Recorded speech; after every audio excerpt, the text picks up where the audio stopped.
Bonjour à toutes et à tous. Au Niger, les putschistes vont-ils mettre fin à leur coup d'État? Mohamed Bazoum, le président élu, sera-t-il rétabli dans ses fonctions? C'est ce que demande la CEDEAO. L'ultimatum qu'elle a fixé à la junte arrive à expiration aujourd'hui.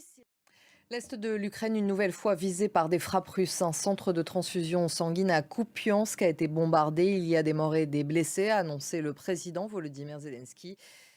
Ces derniers jours, Kiev a multiplié les attaques contre des infrastructures russes, notamment en mer Noire. Kiev qui a averti hier, 6 ports russes en mer Noire se trouvent dans une zone à risque de guerre. Antoine Mariotti.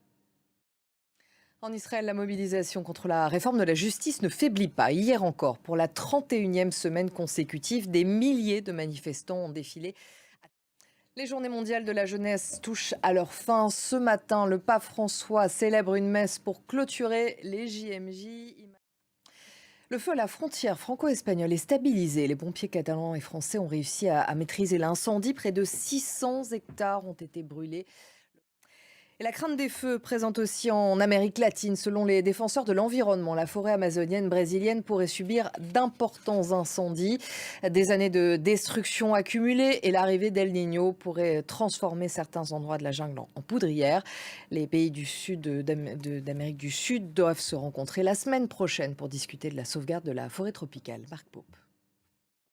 Le mondial féminin de football, les Pays-Bas rejoignent l'Espagne en quart de finale. Les joueuses néerlandaises ont battu les Sud-Africaines. Et en France, à Paris, la compétition de nage en eau libre dans la Seine finalement annulée. Elle devait avoir lieu hier, puis avait été reportée à aujourd'hui. C'est la fin de cette édition. Merci de votre attention. Prochain journal dans 15 minutes.